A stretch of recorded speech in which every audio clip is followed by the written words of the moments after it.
말씀을 믿고 갈 수 있나요? 라는 제목으로 우리 잠깐 말씀을 생각해 보기를 원합니다. 요한복음은 예수님에 대한 설명 또 설교라고 할 수 있다고 우리는 계속 보고 있었습니다. 마침 지난주에 금요일에 제가 설교할 시간인데 휴가를 가고 정 목사님이 대신 그 시간을 말씀을 전해 주셨고, 그리고 오늘 수요일은 마치 정 목사님이 휴가셔서 제가 지난 주일에 했어야 할 그 본문을 오늘 하고, 금요일 날은 원래 해야 하는 본문으로 다음을 넘어가는 식으로 하겠습니다. 자, 그러면 요한은 예수님을 만난 사람들에 대해서 1장에서 4장까지 설명을 하고 있는데 제가 그림으로 표현해 봤습니다. 1장에는 세례 요한, 안드레, 빌립, 나다네일이라는 이름이 나오고, 2장에는 가나의 혼인잔치에서 마리아와 함께 만났던 하인들이 있죠. 그리고 그 장면에 그곳에 같이 있었던 제자들, 그리고 유대인들이 나옵니다. 3장에 니고데모와 세례 요한과 요한의 제자들이 나오죠. 그리고 4장에선 수가성 여인, 우리가 사마리아의 우물가 여인이다 라고 했습니다. 그 여인과 동네 사람들, 그리고 갈릴리인들이 나오고, 오늘 우리가 볼 부분에 왕의 신하가 나옵니다. 이 사람들이 예수님을 믿고 결국은 뭐가 된다는 거예요? 예수님의 증인이 되는 것을 이야기하죠. 예수님을 만나면 예수님을 믿게 되고 예수님의 증인이 되는 것을 요한이 이야기를 합니다. 자, 그럼 배경적으로 오늘 왕의 신하를 만난 곳, 그곳에 어떤 사건, 어떤 상황인가, 이것을 살펴보기 위해 제가 그림으로 한번 표현해 봤습니다. 무슨 그림이냐? 왼편은 예수님이 태어났을 때 당시에는 헤롯 대왕이 있었습니다. 헤롯 대왕은 에돔 족속이에요. 에돔 족속 사람이 왕이 됐습니다. 근데 왕이 되려고 했으니 이스라엘 사람들이 에돔 족속 에서의 후손을 인정했을까요?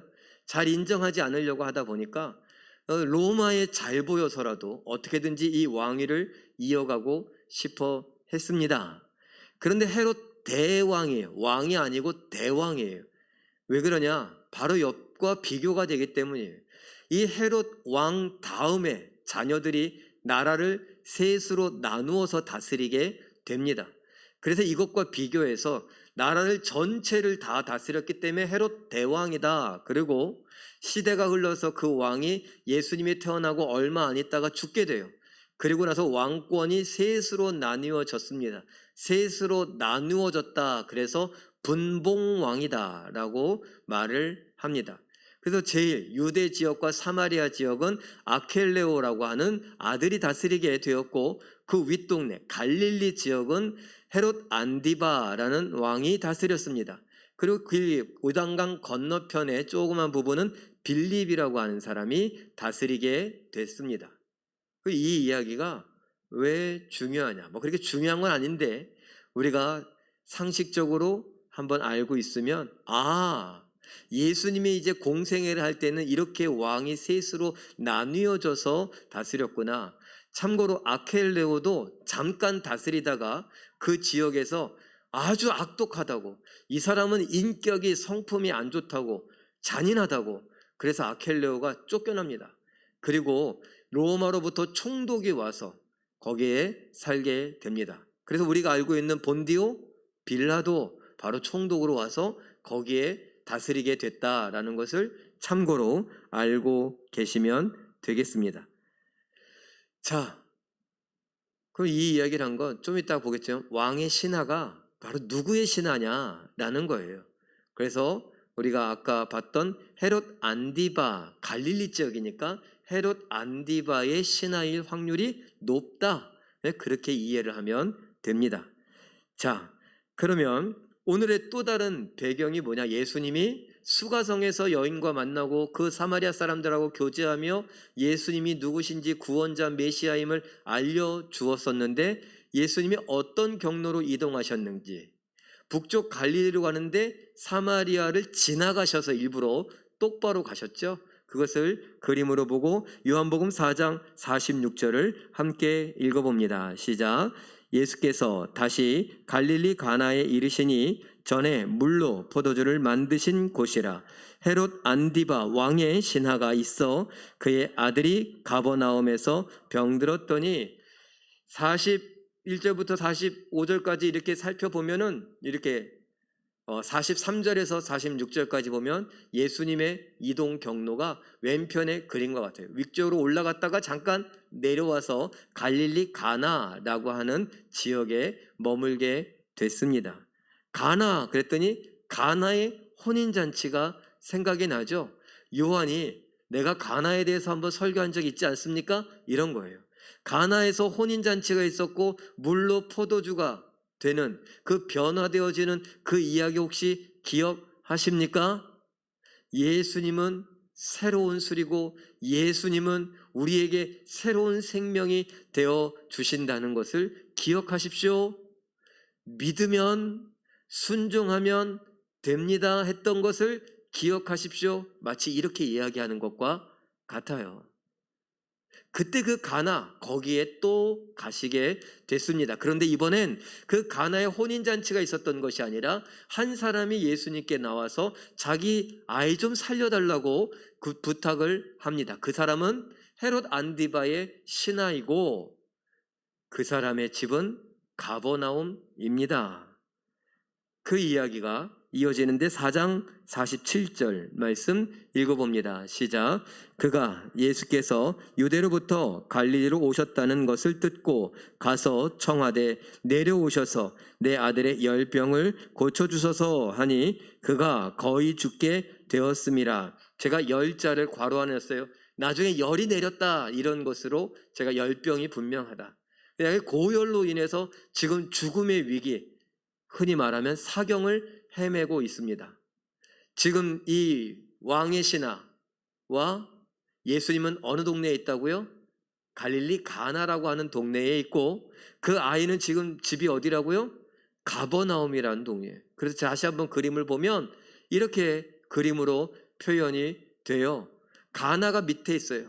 그리고 가버나움이 위쪽에 있어요. 그래서 저 북동쪽으로 약 30km 정도 떨어져 있습니다. 30km 그러면 하루길이에요.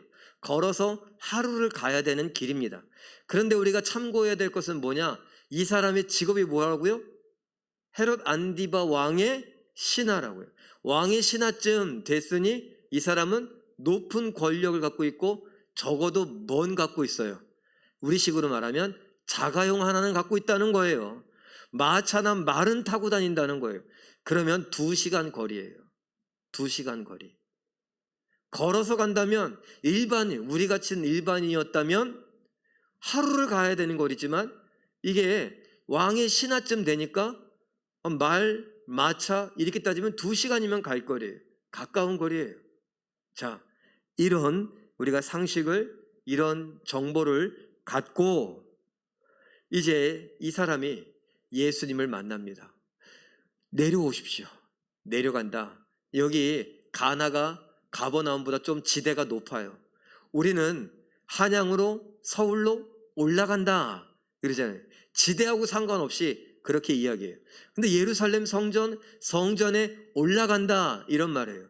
그런데 성전도 지대가 높아요. 그러니까 이 사람들은 중요한 도시 이런 것도 있지만 지대가 실제로 높고 낮음을 갖고 이야기를 했었다라는 것도 알 수 있습니다.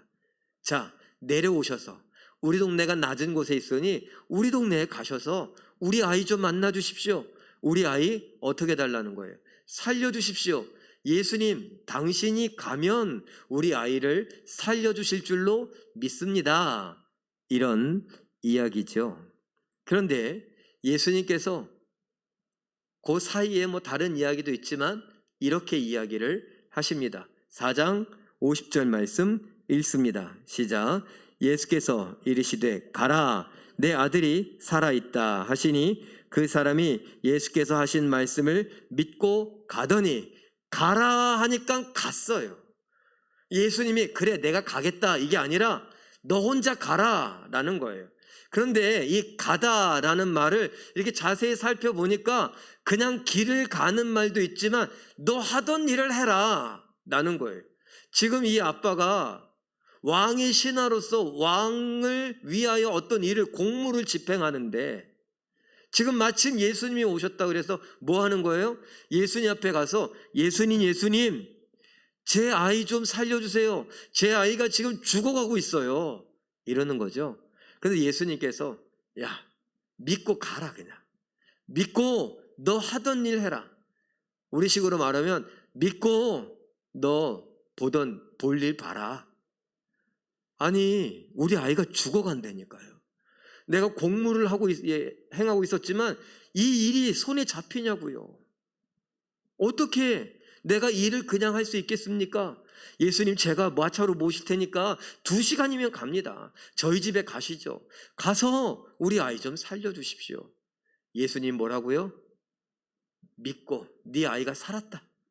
믿고 가서 네 일 봐라. 그런데 믿고 갔더라 그래요. 예수님께서 가라라고 하는 말과 똑같은 단어를 썼습니다. 믿고 갔다. 근데 가다가 무슨 뜻이 있다고요? 하던 일을 한다. 내 일을 본다라는 거예요. 그런 의미가 있다는 거예요. 아니 내 아이가 죽을지도 모르는데 일이 손에 잡히냐고요. 그런데 예수님이 살았대요. 믿고 가래요. 그러니까 이 사람이 믿고 가서 하던 일을 하는 거예요. 자, 그리고 이제 이 사람이 보던 일을 보고 집으로 갑니다. 요한복음 4장 51절 52절 읽어보죠. 시작. 내려가는 길에서 그 종들이 오다가 아이가 살아있다 하거늘 그 낫기 시작한 때를 물은즉 어제 7시에 열기가 떨어졌나이다 하는지라. 네. 여러분 제가 아까 가다라는 말은 일을 계속하다 라는 식으로 해석을 했고 그리고 이 사람이 믿고 가다라고 했는데 믿고 간 게 집으로 간 게 아니라 예수님 말씀처럼 믿고 하던 일을 다 본 거예요. 이렇게 이야기할 수 있는 게 바로 지금 읽었던 요거예요. 이제 그 다음 날이 됐어요. 아까 얼마면 간다고요? 마차 타고? 자가용으로 2시간이면 가는 거리예요. 그러면 우리가 성경을 그냥 이렇게 읽던 대로라면 어떻게 해요? 금방 간 거예요. 금방 가서 우리 아이가 살았나? 어이구 살았구나 이러면 돼요. 근데 종을 만났다. 그 종을 만났는데 야 우리 아이가 어떠냐? 살았습니다. 그래 언제 살았냐?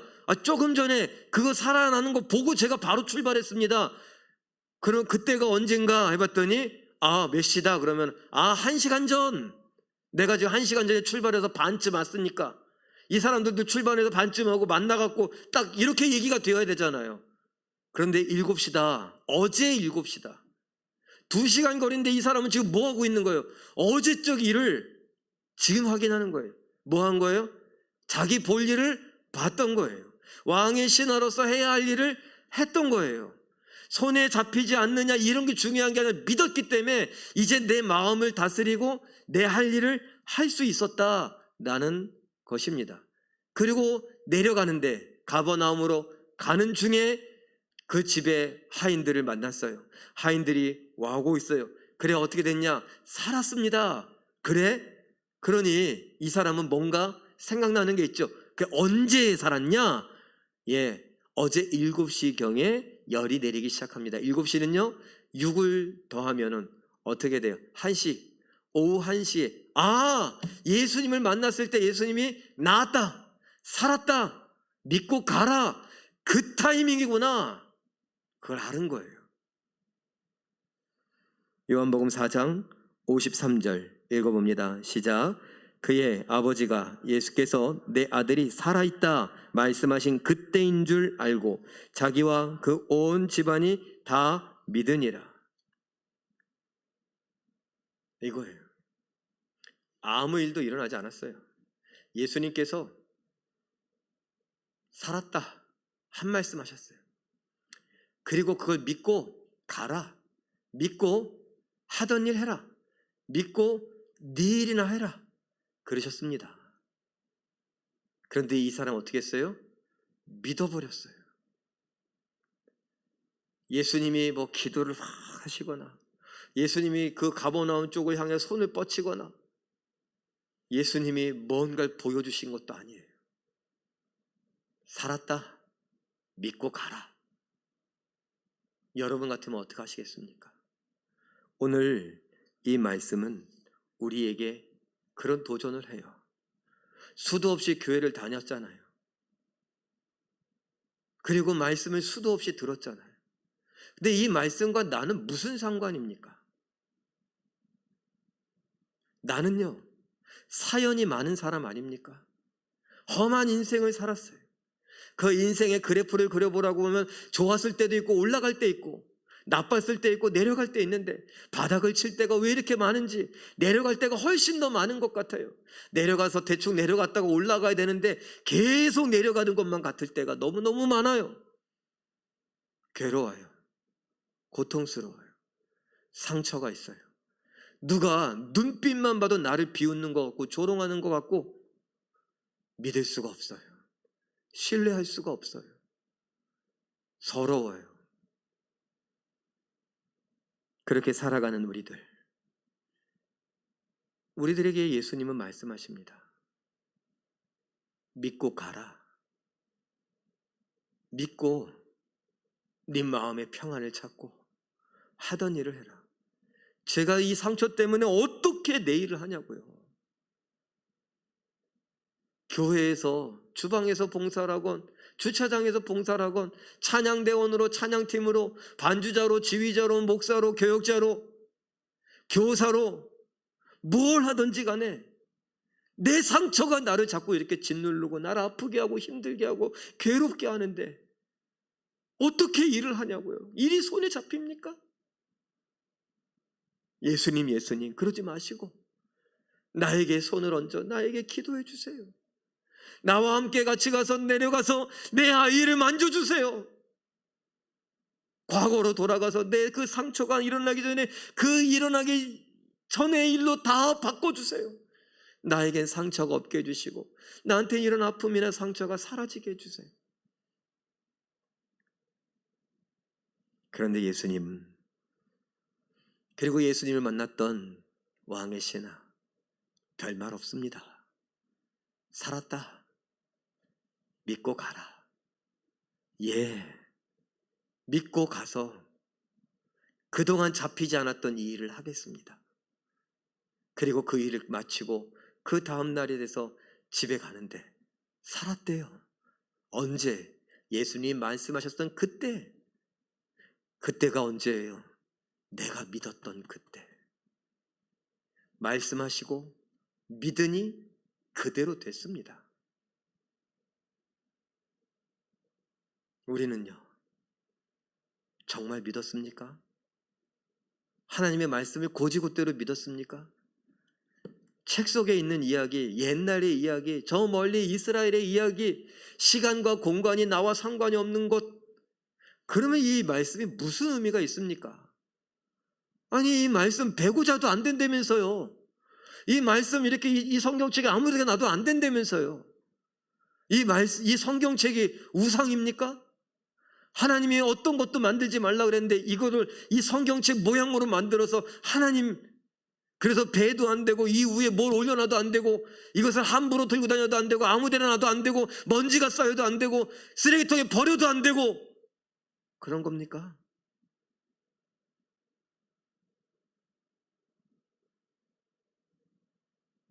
사실 이건 아무것도 아니에요. 이 안에 있는 내용이 중요한 거지. 이 내용이 뭐가 중요한데요? 나하고 관계가 있으니까 중요한 거죠. 믿고 가라. 믿고 하던 일 해라. 라고 했으면 아멘 하고 믿고 손이 안 잡힌다고 아니고 막 불안하고 내 집을 어떻게 하냐고 내 딸을 어떻게 하고 내 아들을 어떻게 하고 이 프로젝트를 어떻게 하고 그게 아니라 믿고 믿었으니까 내 마음에 평안을 얻고 내가 일할 일이 손에 잡히는 거예요. 집중할 수 있는 거예요. 죽어가는 내 아들에게 마음을 빼앗긴 게 아니라 이 일을 할 수 있게 되는 거예요. 왜? 이 아이는 살았다고 믿으니까. 누가 말씀하셨습니까? 예수님 말씀하셨으니까. 누가복음 8장 50절 함께 읽어봅니다. 시작. 예수께서 들으시고 이르시되 두려워하지 말고 믿기만 하라. 그리하면 딸이 구원을 얻으리라. 뭐 하라고요? 믿기만 하래요.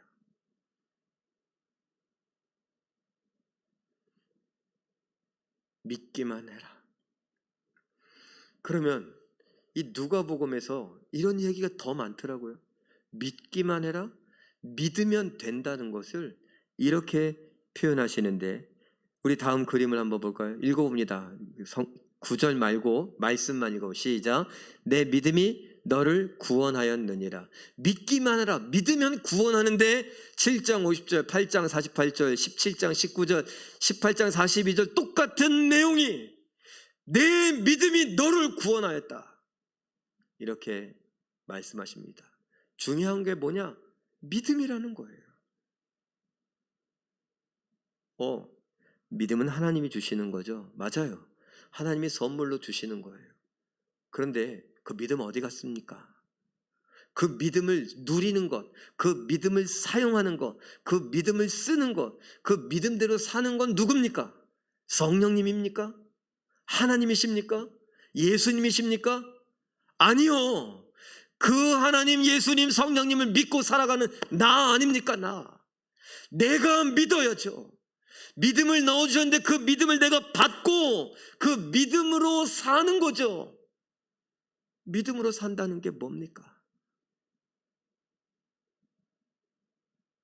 말씀 따라 산다는 것이고, 내게 어떤 상처가 있고 아픔이 있고 트라우마가 있고 어떤 곤란함이 있고 내 인생에 어떤 우여곡절이 있고 어떤 험한 삶을 살았고 어떤 서러움이, 답답함이, 괴로움이, 무서움이, 두려움이 있다 할지라도 믿음, 그 믿음을 하나님이 넣어주셨어요.